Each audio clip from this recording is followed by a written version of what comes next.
안녕하세요. 오늘 저희가 같이 살펴볼 자료는요. 한국의 최신 AI 기술 그리고 시장 동향에 관한 여러 기사하고 보고서들입니다. 여기서 핵심적인 내용들만 쏙쏙 뽑아서 정리해 드릴게요. 네, 반갑습니다. AI 반도체 독립을 위한 움직임부터 시작해서요. 정부의 AI 도입, 또 헬스케어 분야에서의 혁신적인 적용 사례들, 그리고 상당히 뜨거워지고 있는 인프라 경쟁까지 한국 AI 분야의 아주 역동적인 현재를 한번 짚어보겠습니다. 특히 그 네이버랑 인텔, 카이스트가 손잡고 엔비디아 의존도를 좀 낮춰보겠다 이런 소식도 있었고요. 또 AI CCTV가 전기차 화재를 미리 감지한다 이런 기술처럼 상당히 흥미로운 지점들이 많습니다. 맞아요. 네. 그래서 이 자료들을 통해서 한국 AI 시장의 핵심 흐름, 또 그 의미를 여러분께서 좀 명확하게 파악하실 수 있도록 지금부터 본격적으로 한번 파고들어 보죠. 자, 먼저 AI 반도체 지형 변화부터 좀 볼까요? 네이버, 인텔, 카이스트가 LLM, 그러니까 대규모 언어 모델이죠. 이걸 공동 개발한다. 이 소식이 가장 먼저 눈에 띄는데요.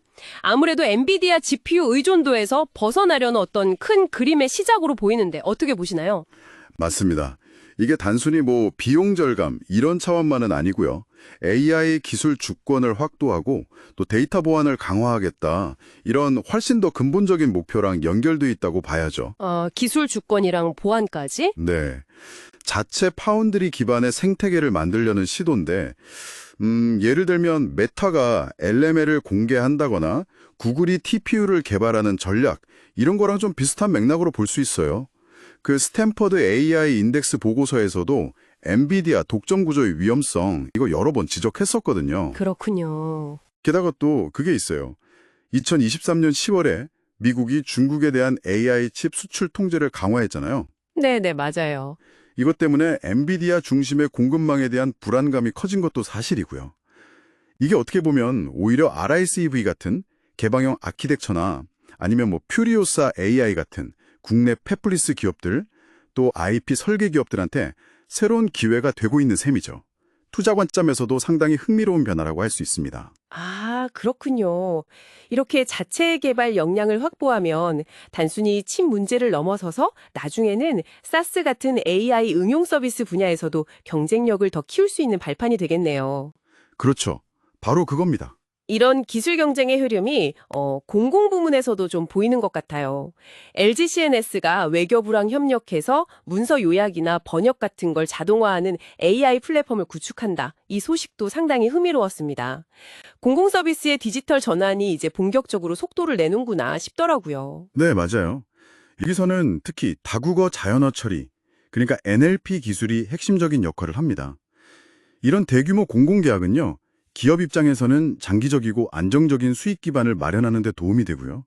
또 동시에 한국어에 특화된 아주 정교한 NLP 기술을 가진 기업들이 성장할 수 있는 좋은 토양을 만들어주는 거죠. 아, 그렇군요. 그러고 보니 공공부문의 AI 도입이 늘면서 GPU 인프라 확보 경쟁도 엄청 치열해지고 있다고 하던데요. 무려 1,700억 원 규모 입찰까지 예정되어 있다고요. 와, 시장이 정말 뜨겁네요. 그렇습니다. 이게 이제는 단순히 서버 장비를 구매하는 수준을 넘어서고 있어요. 서비스형 고성능 컴퓨팅, 그러니까 HPC AAS 방식으로 무게중심이 확 옮겨가는 추세죠. HPC AAS요? 네, 그래서 아마존 AWS나 마이크로소프트 애저 같은 글로벌 클라우드 서비스 제공자, CSP들의 경쟁이 아주 치열합니다. 그리고 GPU 가상화 VJPU라든지 아니면 여러 사용자가 자원을 효율적으로 나눠 쓰는 멀티 테넌시 같은 기술의 중요성도 점점 커지고 있고요. 이게 국내 하드웨어 스타트업에게도 분명히 기회가 될 수 있습니다. 기술 이야기가 나온 김에 헬스케어하고 안전 분야의 혁신 사례들 좀 보죠. 병원에서 AI 음성 인식으로 환자의 기침 소리나 비명 같은 이런 소리를 감지해서 자동으로 경보를 올려주는 시스템. 이 개발 소식은 정말 인상 깊었습니다. 아, 네. 그게 음향 이벤트 감지, 그러니까 SED 기술하고 음성 생체 인식 기술을 결합한 방식인데요. 기존의 그냥 고정된 센서 방식보다 훨씬 유연하게 예상치 못한 환자 상태의 변화를 실시간으로 파악할 수 있다는 게 아주 큰 장점이죠. 훨씬 유연하게. 네. 뭐랄까 구글 헬스가 그 네스트 기기 활용하는 방식이랑 좀 유사한 면도 있고요. 그렇군요. 그리고 서울대병원이 임상 데이터랑 유전체 데이터를 통합 분석하는 프로젝트도 정말 주목할 만한 것 같습니다. AI를 통해서 질병 예측 정확도도 높이고 또 개인 맞춤형 진료 시대를 앞당길 수 있다 이런 거니까요. 이것이 바로 멀티모달 AI, 그러니까 여러 종류의 데이터를 융합해서 분석하는 기술의 대표적인 사례라고 할 수 있습니다. 전자의무기록 EMR 정보하고 유전체 정보처럼 성격이 아주 다른 데이터를 같이 분석하면요. 단일 데이터만 봐서는 찾기 어려웠던 희귀 질환의 어떤 패턴을 발견한다든지 이런 데서 획기적인 성과를 낼 수 있거든요. 와, 정말 대단한데요. 해외에서는 뭐 템푸스나 플랫아이런 헬스 같은 기업들이 이 분야를 이미 선도하고 있고요. 이런 흐름 속에서 시젠이나 마크로젠 같은 국내 바이오 AI 기업들의 성장 가능성도 충분히 엿볼 수 있습니다. 이런 개인 맞춤형 진료, 이게 바로 여러분의 미래 건강관리 방식이 될 수도 있는 거죠. 아, 그렇군요. 자, 마지막으로 S1의 AI CCTV 기술입니다. 단순 감시를 넘어서 전기차 충전 중에 혹시 발생할 수 있는 화재 전조 증사, 이걸 열화상 카메라로 미리 감지해낸다. 이 점이 정말 놀랍더라고요. 안전 분야에서 AI 역할이 점점 커지고 있다는 걸 보여주는 것 같아요. 네, 맞아요. 열화상 카메라 데이터하고 딥러닝 기반의 객체 탐지 기술, 뭐 예를 들면 욜로 같은 걸 활용한 사례인데요. 이게 단순히 무엇을 보는 걸 넘어서 어떤 상황인지를 이해하는 소위 상환인지 AI, 컨텍스추얼 AI로 진화하고 있는 겁니다. 상황인지 AI. 네.